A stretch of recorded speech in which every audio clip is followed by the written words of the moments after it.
What up, y'all? Seeing how it's 420, I'm about to blaze up, but I just thought that I'll leave y'all with an album review. Now, a lot of people talked about this album. A lot of people didn't like this album, but I honestly listened to it.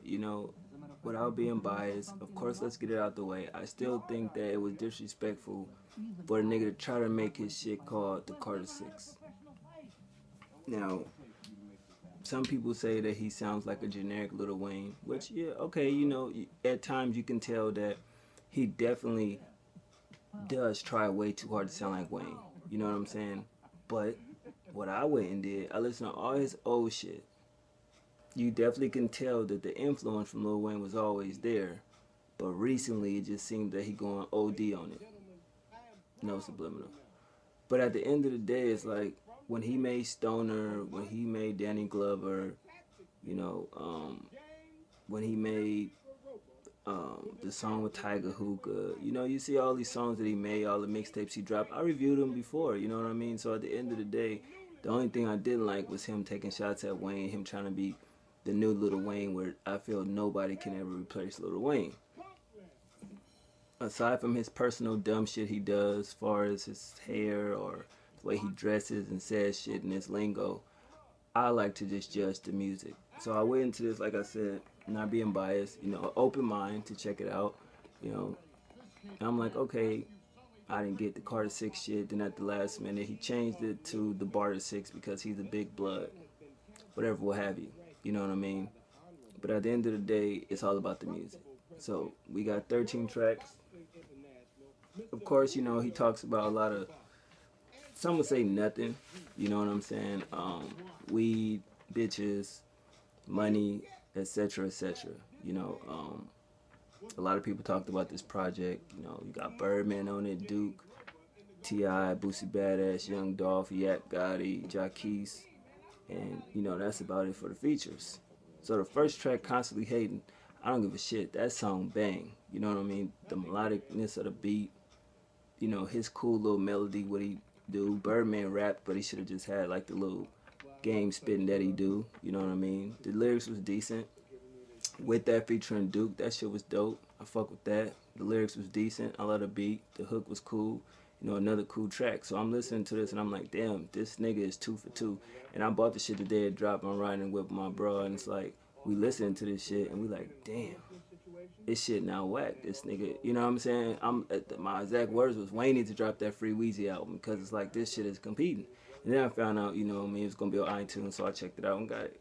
Now we get to Can't Tell featuring T.I. and Boosie Badass. Of course, he did the little Wayne diss, the little dedication line or whatever. He did. T.I. was on it. He did his thing. Boosie did his thing. T.I. went on record to say he gonna stay out of the beef between Young Thug and Lil Wayne. And I'm like, this nigga getting everybody else shit to like, to bring peace amongst the rap community, but you gonna stay out of this one? I didn't understand it. I get on both sides, he know Wayne and he know Thug or whatever, but I just felt like that was just weird. The next song, Check, of course he got a video for, we all seen it. That song dope, you know what I mean? It's tough, it's a tough record, you know what I mean? The beat was dope. The hook was cool, his flow was decent, you know what I'm saying? It's like, it's a catchy song. I gotta check, I gotta check, I gotta check, you know what I mean? So I was like, whatever. That song, I fuck with it. Next track, Never Had It, featuring Young Dolph. They killed it. Young Dolph, definitely a up and coming rapper that I think is dope. I haven't heard too many projects from him, but a couple verses here and there. And he worked a lot with Gucci. And I remember at first I didn't rock with him, as far as his how he used to rap. I was like, if you remember some of my old Gucci reviews, I was like, damn, I don't really like how this nigga rap. But over time, I started listening to his shit, and what I mean, his shit, to me, he grew as an artist. I could say that. So I was like, okay, I fuck with that record. Then we got Dream featuring Yak Gotti. That beat was fucking crazy nice. You know what I'm saying? I like his flow. I like the melody and the lyrics. Both of them did their thing on it. It was dope. Number 7, Dome featuring Duke. That song just knocked, period. It's nothing bad about it. I went back and listened to it twice to see if I was like, all right, do I like it or is it okay? It's definitely dope. Halftime. Of course, he does a lot of name dropping on his project. This song in particular, he name dropped Hove. You know what I'm saying? Memphis Bleak, the whole rock line. Beat was hard as fuck though. You know what I mean? The melody was like, you know, decent because he do like that rap, singy, songy, auto tune type shit. You know, sometimes can get annoying, but it's not one time I'm listening to this where I felt annoyed. You know what I'm saying? Up to this point. Number 9, Amazing featuring Jacquees. You know, I think he dropped Kim K name. I think Beyonce name. The melody was cool. I like the hook. To me, the best part about this song was the hook and the beat. You know what I mean? That's just my personal opinion. So other than that, I didn't really fuck with it. Knockoff, I didn't fuck with it. Birdman, I don't understand why he want to rap. Moving on to OD, that song is dope as shit. You know what I mean? His lyrics was like, I know y'all gonna probably say creative. What the fuck? But to me, his lyrics was creative when you really listen to what he was saying. And that's the whole thing why I went into this project. I wanted to listen to what he was saying because a lot of people felt like, oh, you're not gonna be able to understand it. If y'all was wrong, like, you know what I mean? I can't even front. I understood basically everything he was saying. He didn't really do that mumbling shit. And this song showed it. That beat was crazy. You know, I definitely fucked with that record. The hook was nice too, you dig? Numbers. I think this song is old. If I'm not correct, didn't he say Free Meek Mill? Or did I have it fucked up? But from what I heard, it sounded like he said Free Meek Mill, and Meek Mill been out for a minute.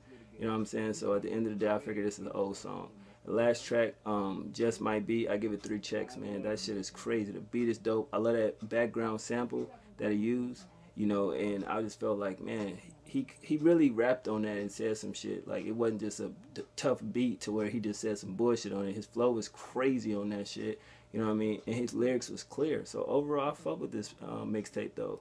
I don't really know about the debut album he supposed to drop called High Tunes or some shit like that.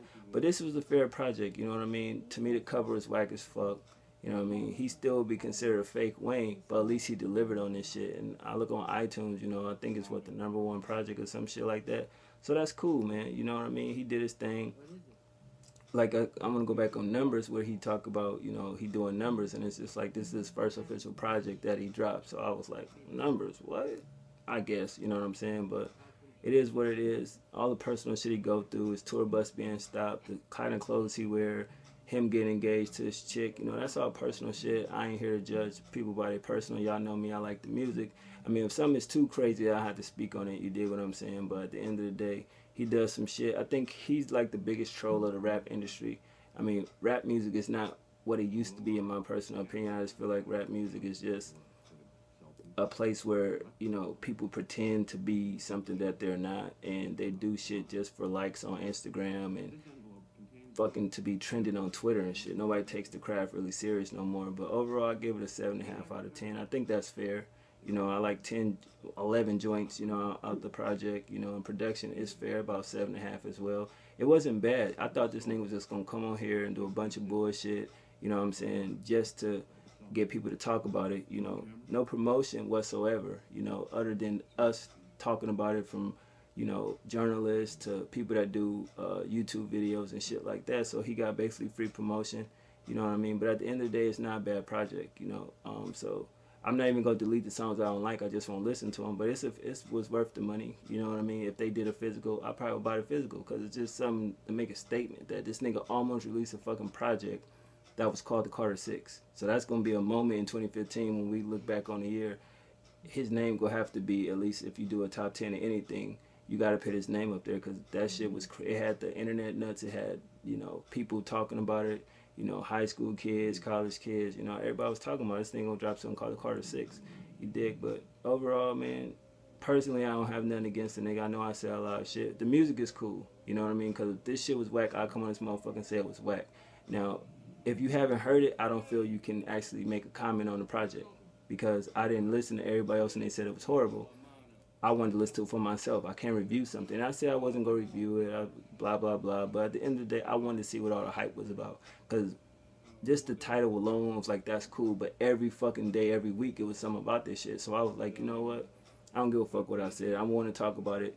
You know, I want to listen to it to judge for myself. Not watch somebody else review that I feel is just saying shit just to say it or reviewing it just for a like or a fucking subscription. But I actually wanted to listen to it and dissect it.